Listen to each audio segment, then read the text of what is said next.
चरण सुखदाई, सिया राम चरण सुखदाई, सिया राम चरण सुखदाई, सिया राम चरण सुखदाई।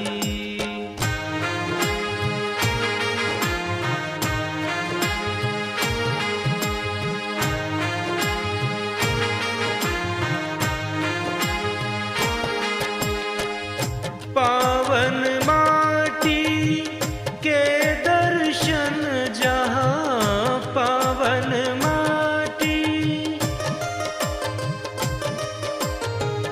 पावन माटी के दर्शन जहाँ, राम चरण चल जाए, राम चरण चल जाए, सिया राम चरण सुखदाई, सिया राम चरण सुखदाई, सिया राम चरण सुखदाई, सिया राम चरण सुखदाई।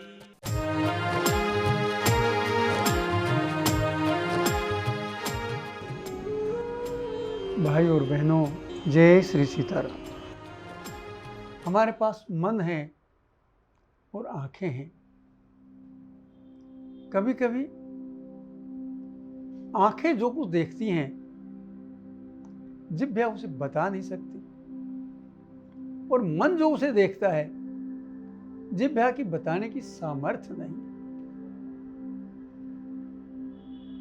ऐसे ही इस मार्ग में अनेक प्रकार के ऐसे दृश्य देखने को मिले जो केवल देखकर अनुभव किए जा सकते हैं, वर्णन नहीं हो सकता। ऐसे ही मैं एक बार इस शोध यात्रा में जबलपुर गया था। जबलपुर जाबाली ऋषि का स्थान माना जाता है और भगवान राम की यात्रा भी जबलपुर के पास से गुजरी है। आगे वो नर्मदा माँ के किनारे किनारे काफी लंबी यात्रा की। जबलपुर में भारतीय किसान संघ के कार्यकर्ता सूर्यवंशी जी ने मुझे बताया कि यहाँ भृगु ऋषि का आश्रम है, उसके दर्शन करना चाहिए, लेकिन बहुत दुर्गम है, आप अकेले नहीं जा सकेंगे। मैंने पूछा फिर रास्ता क्या है, तो उन्होंने भेड़ा घाट के अनिल तिवारी जी का नाम मुझे बताया। मैं अनिल तिवारी जी के यहाँ गया। वो वहाँ के विधायक के प्रतिनिधि थे और उनका कार्य एक होटल है और उनकी मूर्तियों की दुकान। व्यस्त व्यक्ति हैं, फिर भी जब मैं उनके पास गया बहुत प्रसन्न हुए। अतिथि के बाद उन्होंने कहा कि भाई साहब, आपको भृगु आश्रम के दर्शन हम करवाएंगे, लेकिन सोच समझ कर चलेंगे, चलिए, क्योंकि वहाँ जाना इतना आसान नहीं है। हमने कहा जैसा भी होगा, जब आए हैं तो जाना तो है। अनिल जी बहुत लोकप्रिय कार्यकर्ता हैं वहाँ के, और मछुआरों के और समझिए नाविकों के तो वो संरक्षक की तरह हैं। उन्होंने अपने प्रयास से बहुत विकास कार्य भी वहाँ करवाए हैं, इसलिए जनता में उनका बड़ा अच्छा मान सम्मान है। हम तैयार हो गए जाने को। एक कार्यकर्ता और साथ लिया और हम पंचवटी घाट से नाव में बैठे। नाव में बैठती सबसे पहले मुझे एक मन में खटका हुआ कि नाव में प्राय एक नाविक होता है, कभी कभी दो होते हैं, लेकिन इस नाव में 4 नाविक क्यों हैं? जो मैंने अनिल जी से पूछा तो उन्होंने कहा भाई साहब बहुत तेज धारा है, ये चारों मिलकर भी पसीने से लथपथ हो जाएंगे, इतनी तेज धारा है। मुझे रोमांच आया कि एक नाव में 4 नाविक। खैर हम नर्मदा माँ में उतर गए धीरे धीरे हम उन घाटियों की तरफ पहुंचने लगे। अद्भुत दृश्य है, अद्भुत। लाखों वर्षों से नर्मदा माँ ने जो पानी से उन घाटियों में, उन शिलाओं में जो आकृति बनाई है, वो देखने लायक है। कहीं कहीं तो शिलाओं में आपको ऐसे लगेगा जैसे गोली से छेद कर दिए गए हैं। अब शिला में गोली से तो छेद नहीं होता, लेकिन हजारों लाखों वर्षों में पानी ने वो ऐसे छेद बना दिए हैं कि जगह जगह छोटे छोटे छोटे छोटे छेद आपको मिलेंगे। इतना ही नहीं, आप ध्यान से देखिए तो नर्मदा माँ के जल ने उन शिलाओं को लाखों वर्षों में कहीं सर्प का रूप दिया है, कहीं कन्या का रूप दिया है, कहीं नाव का रूप दिया है, और कहीं कहीं सिंह दिखाई देता है। ऐसा लगता है जैसे किसी बहुत चतुर कलाकार ने ये सब बनाए हैं। लेकिन नहीं बंधुओं, ये तो माँ नर्मदा का ही आशीर्वाद है जो वहाँ देखने को मिलता है। ऐसी ऐसी चमकती शिलाएं आपको मन मोह लेंगी।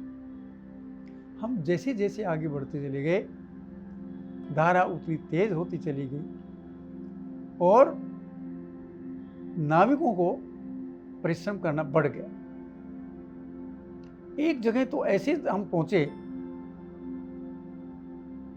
कि आप बता नहीं सकते कि मां नर्मदा किधर से आ रही है और किधर जा रही है। तीन तरफ से लगता है पानी आ रहा है, कहां जा रहा है ये समझ में नहीं आता।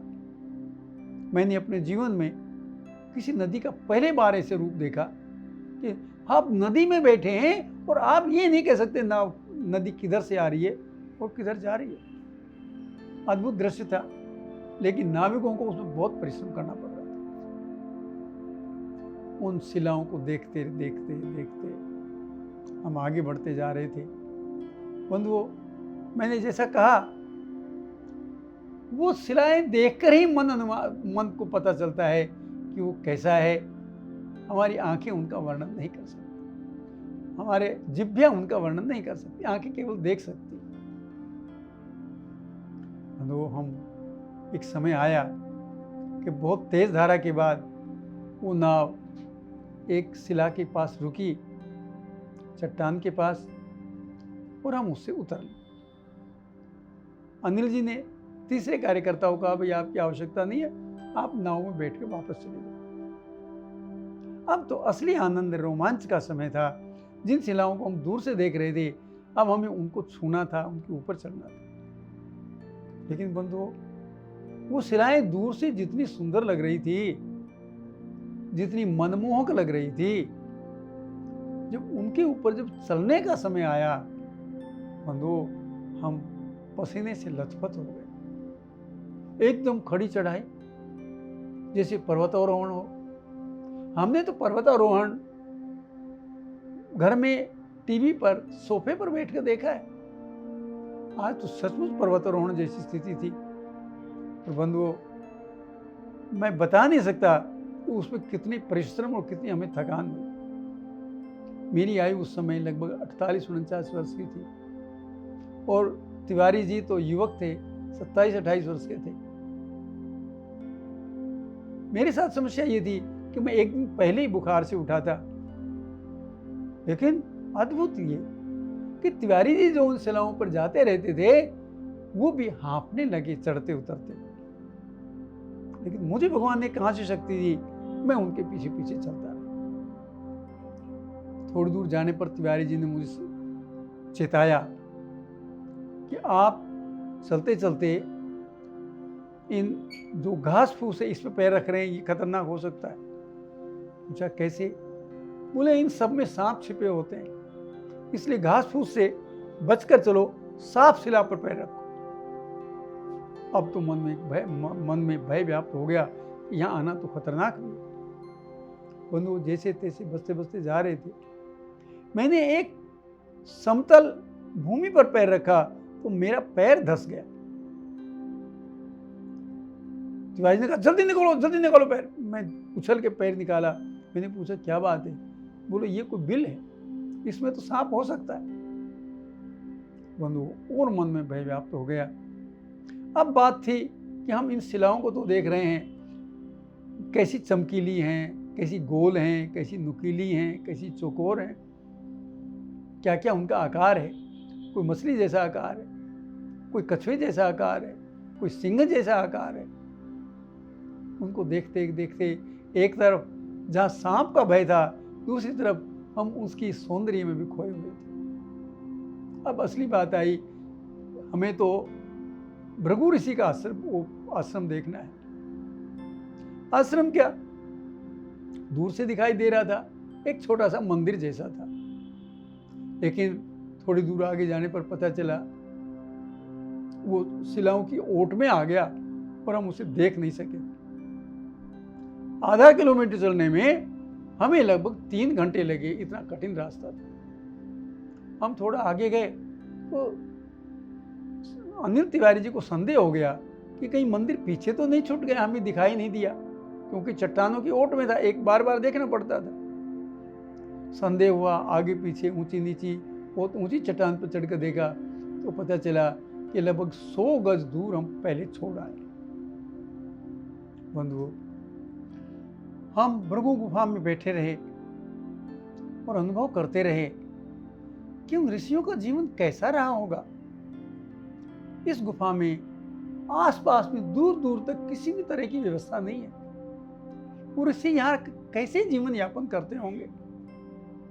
लेकिन बंधुओं, यही तो तपस्या है। इसीलिए तो हम आज ऋषियों को याद करते हैं कि वो कठिन से कठिन परिस्थिति में भी अपनी साधना को पूरी तरह से तत्परता से निभाते थे। कुछ देर के बाद हम वापस चल पड़े। अब सांझ घिर आई थी, लेकिन जितना उस पर चढ़ना कठिन था, सच पूछें तो उतरना उससे भी ज्यादा कठिन था। जैसे तैसे नदी के पास आए, आकर नदी के पास एक शिला पर बैठे। वो अद्भुत दृश्य था, एकदम अंधेरा, एकदम अंधेरा। जल भी, नर्मदा मैया भी ठीक से दिखाई नहीं दे रही थी। और हम बहुत देर तक वहां बैठे रहे। मेरे मन में संदेह हुआ, अगर नाव नहीं आई तो आज हमारा क्या होगा। अनिल जी ने कहा निश्चिंत रूप से नाव आएगी, वो मैंने कह रखा है, वो हमें लेकर जाएगी। हम कितनी देर तक बैठे रहे, प्रकृति माँ का आनंद लेते रहे। माँ नर्मदा के लहरों की छप छप की आवाज सुनते रहे। रात को बोलने वाले पशु पक्षियों की आवाजें आ रही थी। माँ नर्मदा का पावन सानिध्य में हम बैठे थे। कितनी देर बैठे, घोर अंधकार में।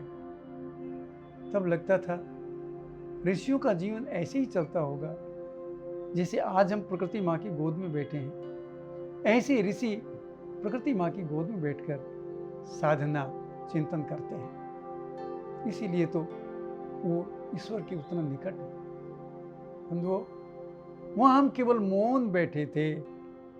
कितनी देर बैठे मुझे नहीं पता, लेकिन जीवन के वो क्षण, आप मानिए, आनंद के सागर में गोते लगाने जैसा था। कोई कहे कि कैसा आनंद आया, वो तो भैया गूंगे का गुड़ है। कहो गुड़ कैसा, गुड़ मीठा। मीठा कैसा, कोई नहीं बता सकता मीठा क्या होता है। वो गूंगे की तरह होता है। बंधुओं, उन ऋषियों की तरह रहना, और जैसा मैंने बताया उस शिला पर हम कितनी देर बैठे घोर अंधकार में माँ नर्मदा जी के सानिध्य में। बंधुओं, वो एक विलक्षण, अद्भुत और दिव्य अनुभव था जो शब्दों से बताया नहीं जा सकता, केवल जाकर अनुभव किया जा सकता है। थोड़ी देर में चप्पू की चप चप की आवाज आई। अनिल जी ने कहा नाव आ गई। बंधुओं, नाव आ गई और नाव में बैठकर उसी दिव्य स्मृति का स्मरण करते हुए हम वापस अपने होटल में आ गए। यदि कभी समय मिले आप भी इसका अनुभव कीजिए, भूल जाएंगे दुनिया। जय श्री सीता।